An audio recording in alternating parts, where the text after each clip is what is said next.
हाँ तो मेरे प्यारे बच्चों, एक और बहुत ही सुंदर क्वेश्चन लेकर आप लोग के अपने चैनल विकास गुरु मैथमेटिक्स एनालिसिस में हम फिर से हाजिर है। क्वेश्चन है, if the non parallel side of a trapezium are equal prove that it is cyclic. तो हमसे ये क्वेश्चन है, बोल रहा है कि नॉन पैरेलल साइड जो एक ट्रेपेजियम का वो इक्वल है। तो सबसे पहला काम हमारा होगा एक ट्रेपेजियम का फिगर ड्रॉ कर लेना। ठीक है, एक ट्रेपेजियम का हम लोग फिगर ड्रॉ कर लेते हैं। अकॉर्डिंग टू क्वेश्चन यह बात बोला गया है कि जो ट्रेपेजियम का नॉन पैरेलल साइड है, नॉन पैरेलल साइड जो है वो आपस में है इक्वल। ठीक है, आप समझ गए होंगे नॉन पैरेलल साइड इसमें कौन है, यानी कि बोल रहा है ये साइड और ये साइड आपस में इक्वल है। इसका नाम हम लिख देते हैं ए बी सी और डी। इक्वल है तो prove that it is cyclic, या साइक्लिक है तो साइक्लिक होने के लिए हम लोग को क्या प्रूव करना होगा। साइक्लिक प्रूव करने के लिए हम लोग क्या प्रूव करना होगा कि अपोजिट एंगल का सम 180 डिग्री होता है तो साइक्लिक होता है। सिंपल सा बात है, यानी हम लोग को ए और सी का सम और बी और डी का सम क्या लाना है, 180 डिग्री लाना है। तो बात बन जाएगा। कोई एक भी ला देंगे तो दूसरा ऑटोमेटिक हम लिख सकते कि होगा ही। तो चलिए बात शुरू करते हैं। तो हम लोग यहाँ पे कुछ एक्स्ट्रा वर्क करते हैं। तो चाहे पहले लिख लेते हैं, जो बात गिवन है वो बात हम लोग लिख लेते हैं। तो लिखते हैं गिवन में, गिवन अगर हम ये लिखने चले तो समय की थोड़ा बर्बादी होगी, सो हम वीडियो को थोड़ा देर के लिए पॉज कर लेते हैं। तो देखिए हमने गिवन में क्या लिखा है, a trapezium A B C D in which A B parallel to C D and A D is equal to B C. Given में लिखा टू प्रूव, हमें प्रूव क्या करके देना है, टू प्रूव हमें क्या साबित करके दिखला देना है, साबित करके दिखला देना है क्या, वो बात हम लिख लेते। तो हाँ प्यारे बच्चों देखिए क्या लिखे, the points A B C D are concyclic, यानी कि A B C D point जो है सर्कल पर लाई करता है, या दूसरे शब्दों में बोले तो A B C D trapezium जो है एक साइक्लिक क्वाड्रिलेटरल है। यह बात भी प्रूव कर देंगे तो बात बन जाएगा, तो वो बात भी हम लिख सकते हैं। अब इसमें हम लोग करते हैं कंस्ट्रक्शन। ठीक है, कंस्ट्रक्शन करते हैं। तो देखिए कंस्ट्रक्शन के तौर पे हम क्या करते हैं, यहाँ पे कंस्ट्रक्शन के तौर पे हम लोग BC के पैरेलल एक लाइन ड्रॉ कर लेते हैं। देखिएगा कुछ इस प्रकार से लाइन हमने ड्रॉ किया जिसका नाम हमने लिखा E। तो कंस्ट्रक्शन में हम क्या लिखेंगे, draw DE parallel to BC। DE के पैरेलल हमने एक BC लाइन ड्रॉ किया। प्रूफ के तौर पे हम क्या लिखते हैं, देखिएगा ध्यान से। प्रूफ के तौर पे हम लिख सकते हैं कि DE जो होगा वह पैरेलल है BC के, एंड दूसरा बात हम बोलेंगे ये दोनों लाइन आपस में पैरेलल है, AB पैरेलल है CD के, सो हम बोल सकते हैं कि CD जो होगा BE के पैरेलल भी होगा। तो बोलेंगे EB जो होगा वह भी पैरेलल होगा किसके, DC के। अपोजिट साइड क्या है, पैरेलल है, सो हम बोल पाएंगे EBCD इज अ पैरेललोग्राम।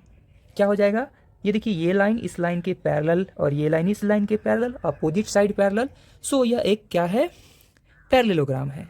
ठीक है, तो जब पैरेललोग्राम है तो आप लोग को यह बात पता होना चाहिए कि पैरेललोग्राम के अपोजिट साइड क्या होते हैं, इक्वल होते हैं। तो डी इक्वल होगा किसके, BC के। बिल्कुल सही बात है। ठीक है, और एक और बात आप लोग को यहाँ से निकल के आएगा निष्कर्ष के तौर पे कि एंड हम बोल सकते हैं एंगल हमारा जो होगा DEB जो होगा, एंगल DEB जो होगा एंगल DCB के बराबर होगा। एंगल DCB के बराबर होगा कैसे, तो आप लोग सभी जानते हैं कि opposite angles of a parallelogram are equal क्या होते हैं, अपोजिट एंगल इक्वल होते हैं पैरेललोग्राम के। ठीक है मेरे प्यारे बच्चों, नाउ अब हम लोग क्या बोल पाएंगे, क्योंकि हमने यहाँ से देखा है कि AD जो है वह गिवन है किसके बराबर, BC के बराबर, एंड दूसरी बात कि हम लोग देखें कि BC किसके बराबर है, कि DE के बराबर है। BC पैरेललोग्राम ये है तो BC जो है किसके बराबर है, DE के बराबर है। तो इन दोनों को अगर इक्वेट किया जाए तो एक निष्कर्ष निकल के आता है यहाँ से कि AD जो होगा वो किसके इक्वल होगा, D के इक्वल होगा। देखिएगा मेरे प्यारे बच्चों, AD जो है BC के बराबर है और BC DE के बराबर है, दैट मीन्स AD और DE आपस में बराबर होगा। तो हम लोग पढ़े हैं क्या चीज़, इक्वल साइड के अपोजिट एंगल क्या होते हैं, इक्वल होते हैं। सो इसके बाद हम क्या बोल पाएंगे, एंगल DAE इक्वल होगा एंगल DEA के। यह बात कहाँ से हमने लिखा, तो हम लोग जानते हैं कि angles opposite two equal sides in a triangle are equal। ठीक है, यह बात हम जानते हैं। दूसरी बात हम लोग देखेंगे, यहाँ पर देखिएगा हमने जाना ये एंगल आपस में बराबर है, ये लीनियर पेयर से इन दोनों का सम क्या होगा 180 डिग्री। बट हम बोल सकते हैं angle D E A, angle D E A plus का angle D E B is equal to 180 degree. यह बात हम कहाँ से लाया, तो लिख देंगे लीनियर पेयर लगाया। कहाँ से लाया बात, लीनियर पेयर से। क्वेश्चन आपके मन में उठ रहा होगा कि हम इन दोनों एंगल का सम 180 डिग्री ही क्यों किए। सबका जवाब आपको तुरंत मिलेगा, देखिएगा, बने रहिए वीडियो में। यहाँ पर हम बोल सकते हैं एंगल डी ए ई, ध्यान से समझिएगा, ई एंगल इसके बराबर है तो ई के जगह रिप्लेस करके क्या डाल सकते हैं D A E, plus angle D E B, इन दोनों का सम क्या हो जाएगा 180 डिग्री। बिल्कुल सही बात है।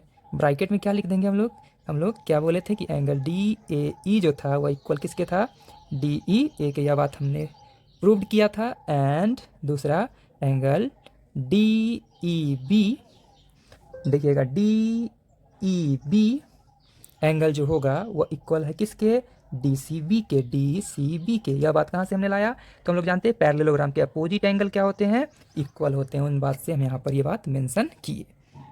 सो आप ध्यान से देखिएगा, डी ए ई का रिक्वायरमेंट है क्या, डी ए ई इस एंगल का रिक्वायरमेंट है क्या, तो बिल्कुल है।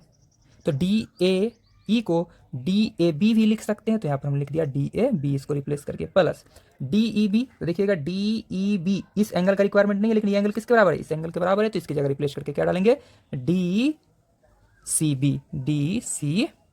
बी। इन दोनों का सम क्या आ गया 180 डिग्री, यानी एंगल ए और एंगल सी जो हो गया। सो हम बोल पाएंगे angle A plus angle C is equal to क्या आ गया है 180 डिग्री, यानी कि अपोजिट एंगल का सम क्या आ चुका है 180 डिग्री। इससे स्पष्ट होता है कि यह एक साइक्लिक क्वाड्रिलेटरल है। तो हम बोल पाएंगे hence A B C D is a cyclic quadrilateral, cyclic quadrilateral है। ठीक है, साइक्लिक क्वाड्रिलेटरल है, यानी क्वाड्रिलेटरल का कौन सा टाइप है, ट्रेपीजियम। तो लिख देंगे ट्रेपीजियम। ठीक है, क्या है, साइक्लिक ट्रेपीजियम है। और हम यह भी रीजन में डालेंगे कि opposite angles of a cyclic quadrilateral are supplementary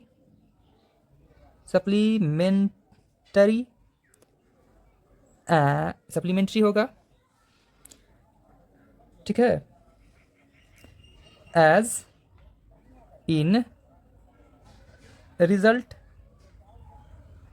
इसको मान लेते हैं A, as in result A result से। तो उम्मीद करते हैं आप लोगों को इसका सॉल्यूशन समझ में आया होगा। हमने यहाँ पर प्रूव कर दिया कि ए और सी का क्या है, सम क्या है 180 है। सिमिलरली बी और डी का सम भी हम लोग क्या कर पाएंगे 180 प्रूव कर पाएंगे। सो हम बोल पाएंगे कि ए बी सी डी एक ऐसा क्वाड्रिलेटरल है जो सर्कल के सरकमफ्रेंस पे लाई करता है, या यह एक साइक्लिक क्वाड्रिलेटरल है। ठीक है।